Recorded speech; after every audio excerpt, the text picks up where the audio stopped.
اس وقت جب میں آپ سے مخاطب ہوں، میرے پیغام کا مقصد ہرگز اس ملک میں مایوسی پھیلانا نہیں ہے، بلکہ آپ سب کو امید کی ایک کرن دینی ہے۔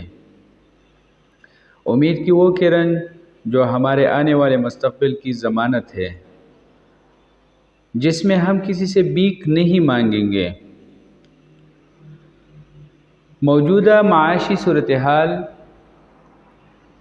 اور پاکستان کی تباہی کے ذمہ دار وہ لوگ نہیں ہیں جو ہمارے اوپر حکمران ہیں یا جو لوگ ہمارے اوپر صاحب اقتدار رہے ہیں، ہم ہی اس چیز کے ذمہ دار ہیں۔ ٹھیک ہے کہ ہمارے حکمران نااہل ہے، کرپٹ ہے، دنیا جہاں کی جتنی بھی دو نمبری ہے وہ کرتے ہیں، ہمارے ملک کو لوٹتے ہیں، لیکن اس سب کے ذمہ دار ہم کیوں ہیں؟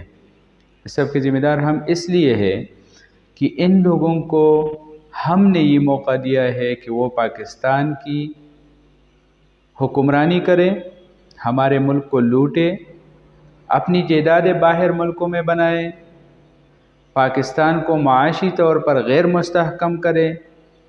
جب یہاں پر حالات خراب ہوں گے تو ان کو اور بھی پیدا ہوگا۔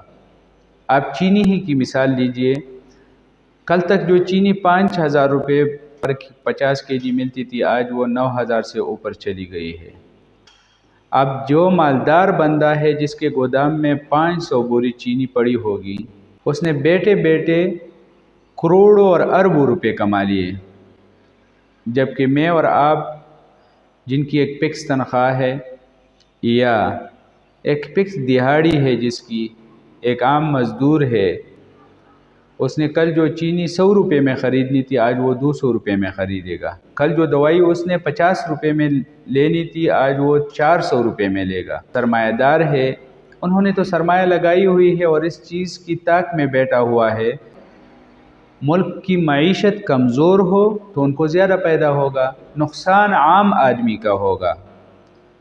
ان لوگوں کو یہ موقع فراہم کرنے والے ہم ہی ہیں، کیونکہ یہی لوگ صاحب اقتدار آتے ہیں اور آ کر اپنے کاروبار کو بڑھاتے ہیں، اپنے پیسے باہر بیچتے ہیں، جبکہ ادھر غریب غریب سے غریب تر ہوتا چلا جاتا ہے اور ان کا سرمایہ ڈالروں میں بڑھتا چلا جاتا ہے۔ ہم وہی لوگ ہیں، وہی عوام ہے جو زندہ آباد اور مرد آباد کے لیے پیدا ہوئے ہیں۔ ہم ہی کی وجہ سے ان کے جلسوں میں دمال لگتے ہیں، بنگڑے ڈالتے ہیں اور ان لوگوں کو اپنے اوپر بٹھاتے ہیں۔ پھر یہی لوگ ہمیں دنیا کی نچلی ترین قوم سمجھ کر ہمارا سرمایہ اور چیزیں، جو بھی یہاں کی سرمایہ ہے، جو بھی اس ملک کی پیداوار ہے، اس سے پیدا اٹھا کر وہ صرف ہم پر حکمرانی کرنے آتے ہیں۔ آپ نواز شریف ہی کی مثال لیجئے، آپ زرداری کی مثال لیجئے۔ نواز شریف جب حکومت ختم، اس کی ساری فیملی چلی گئی لندن میں۔ ادھر ہمارے بیچارے جو مسلم لیگ نون کے فالوورز ہیں، وہ صرف زندہ آباد اور مرد آباد کے لیے پیدا ہوئے ہیں۔ ان کا کام ہی یہی ہے کہ میاں صاحب آئے گا اور میاں صاحب جائے گا، وہ میاں صاحب کے آنے اور جانے کا انتظار کرتے رہتے ہیں۔ اب بحیثیت قوم ہم نے اس چیز کو سمجھنا ہوگا کہ ہم نے آگے بڑھنا ہے یا اسی طرح غلام رہنا ہے۔ کیا ہم اپنے آنے والے بچوں کو وہ پاکستان دیں گے جس میں شریف فیملی اور زرداری فیملی کے بچے ہمارے اوپر حکمران ہوں گے اور ملک کی حالت اس سے بدتر چلی جائے گی؟ جب پاکستان بنا تھا تو $1 کتنے کا تھا؟ 1.5 روپیہ یا 2 روپیہ کا تھا۔ آج آپ دیکھ لیں 300 سے اوپر چلا گیا۔ آپ 16 مہینے ہی کی مثال لیجئے، 16 مہینے میں اس ملک کا ستیہ ناش کر گئے یہ لوگ۔ پھر بھی ہم ان کے جلسوں میں جاتے ہیں، ہم ان کے جلسوں میں دمال ڈالتے ہیں، ہمارے بچے بھوک سے مر رہے ہیں، لوگ خودکشیوں پر مجبور ہیں، لیکن بدقسمتی سے وہی لوگ ہمارے اوپر پھر حکمران بنیں گے۔ اور کون ان کو حکمران بنائے گا؟ میں اور آپ۔ اب ہم نے یہ بات سمجھنی ہے کہ ہم نے جو حکمران لانے ہیں وہ اس سرزمین کے ہو، ان کا جینا مرنا یہاں ہو۔ جب ان کا جینا مرنا یہاں ہو، ان کے محلات دبئی میں اور انگلینڈ میں اور امریکہ میں نہ ہو، تو ان کا جینا مرنا یہاں ہوگا تو وہ کبھی بھی اس ملک سے نہیں بھاگیں گے۔ اب ہم نے فیصلہ کرنا ہے کہ ہم نے اسی طرح جینا ہے یا ہم نے جناح اور علامہ اقبال رحمۃ اللہ علیہ کے دیے ہوئے پاکستان کو سنوارنا ہے اور اپنے بچوں کو پراسپیرس پاکستان دینا ہے۔ اپنے لوگوں سے یہ بات کرے کہ آپ نے ان لوگوں کو حکمران بنانا ہے جن کا جینا مرنا اس ملک میں ہو، جن کا جینا مرنا ہمارے ساتھ ہو، جن کے محلات دبئی اور امریکہ اور انگلینڈ میں نہ ہو، جو صرف حکمرانی کرنے نہ آتے ہو بلکہ یہاں پر رہتے ہو، جو حکمرانی کو خدمت سمجھ کر، جس طرح دوسرے ترقی یافتہ ملکوں کے حکمران ہوتے ہیں، حکمرانی کو خدمت سمجھ کر اس ملک کی خدمت کریں، ان لوگوں کو ہم نے آگے لے کے جانا ہے، ان لوگوں کو ہم نے سپورٹ کرنا ہے۔ کسی بھی پارٹی وابستگی سے بالاتر ہو کر ہم نے ان لوگوں کو سپورٹ کرنا ہے جو اس ملک کی معیشت کو ٹھیک کرے، جو اس ملک کو ترقی کی راہ پہ گامزن کرے۔ ہمیں خیرات نہیں چاہیے۔ اگر کوئی ہمیں یہ کہہ دے کہ ہم نے خیرات سے موٹر وے بنایا ہے تو خیرات سے ہم بیکاری قوم بنتے جائیں گے۔ ہمیں خیرات نہیں چاہیے، ہمیں سرمایہ کاری چاہیے۔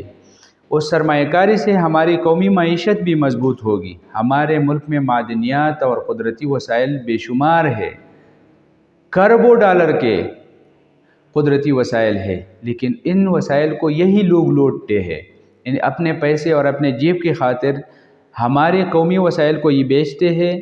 اب ہمارا ہر ایک ایئرپورٹ، ہمارا ہر قومی شاہراہ جس کو ہم نے بھیک مانگ کر بنایا تھا، جس کی وجہ سے ہمارے قوم پہ مہنگائی کا یہ عذاب نازل ہے، وہ چیزیں بھی ہم نے گروی رکھی ہوئی ہے اور قرض لینے کے لیے۔ تو کیا ہمیں ابھی بھیک مانگنا ہے یا اس ملک کو آگے بڑھنا ہے؟ اگر ہم نے بھیک نہیں مانگنی تو ہمیں خیرات نہیں چاہیے، کسی آئی ایم ایف سے یا کسی عالمی مالیاتی ادارے سے ہمیں خیرات نہیں چاہیے، کیونکہ یہ خیرات ہمیں بیکاری قوم بنا دے گی، ہماری معیشت کو تباہ کر دے گی۔ آج کل کے حالات آپ دیکھ لیں، معیشت تباہ ہو چکی ہے، کاروبار بالکل نہیں ہے، سارے لوگ تنگ ہیں، کیونکہ اس ملک میں سرمایہ کاری نہیں ہے۔ جو ترقی یافتہ لوگ ہیں، جن کے حکمران اس کے ملک سے مخلص ہے، وہ سرمایہ کاری کرتے، وہ بھیک نہیں مانگتے۔ کروڑوں ڈالر کے قدرتی وسائل سے ہم پیدا اٹھا سکتے ہیں، لیکن ہمیں ایسے دیانتدار اور مخلص لوگوں کو آگے لانا ہوگا۔ ہمیں ایک مضبوط نظام دینا ہوگا۔ آپ جماعت اسلامی کی ہی مثال لیجئے، جن کا ایک مضبوط نظام ہے، جہاں بھی آفت آتی ہے وہ اپنے وسائل کے مطابق وہاں پہنچتی ہے، لیکن ان کا ایک مربوط نظام ہے، ایک مستحکم نظام ہے، اور اس نظام کے ذریعے وہ اس ملک میں جہاں بھی کہیں بھی کوئی مصیبت ہو تو اپنی مدد آپ کے تحت وہاں پہنچ جاتے ہیں۔ اس طرح کا نظام ہمیں چاہیے۔ ہمیں دیانتدار حکمران چاہیے، وہ دیانتدار حکمران جن کو میں اور آپ منتخب کریں گے۔ اگر ہم اس ملک پہ زرداریوں اور شریفوں کو پھر مسلط کریں گے تو یہ مولانا ان کو لیڈ کرے گا اور ہماری معیشت اس طرح تباہ ہو جائے گی۔ مولانا کی ساری فیملی کی مثال لیجئے، وہ ابھی برسر روزگار ہے، ان کو کوئی مسئلہ نہیں، مسئلہ ہے تو میں اور آپ کا ہے۔ تو اس مسائل سے نکلنے کا واحد حل یہی ہے کہ ہم نے ان لوگوں کو سپورٹ کرنا ہے جو مخلص ہو، دیانتدار ہو۔ ہم اس سب چیز کے ذمہ دار اس لیے ہم کہتے ہیں کہ ہمارے حکمران نااہل ہے۔ سب سے پہلے نااہل ہم ہیں۔ ہم نے اپنے گھر کے اوپر کون سا جھنڈا لگایا ہے؟ کس کو ہم سپورٹ کرتے ہیں؟ انہی لوگوں کو سپورٹ تو کرتے ہیں نا، تو پھر نااہل ان کو کیوں کہتے ہیں؟ وہ آپ کے ذہن میں اہل ہے نا، جو اس ملک کا ستیہ ناش کر جاتے ہیں۔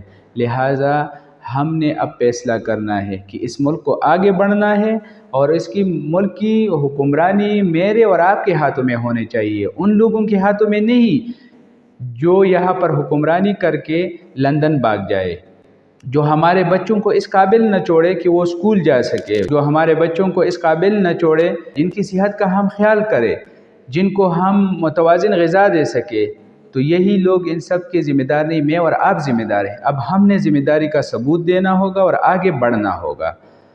میرا پیغام اگر آپ کو اچھا لگے تو اپنے دوستوں کے ساتھ بھی شیئر کریں، تاکہ سب لوگوں کو یہ پتہ چلے کہ ان سب چیزوں کے ذمہ دار ہم ہیں۔ آگے بڑھنا ہے، اور آگے بڑھ کے ہم ایک اچھا، پیارا اور قائد اعظم کے ویژن کے مطابق پاکستان بنا سکیں گے۔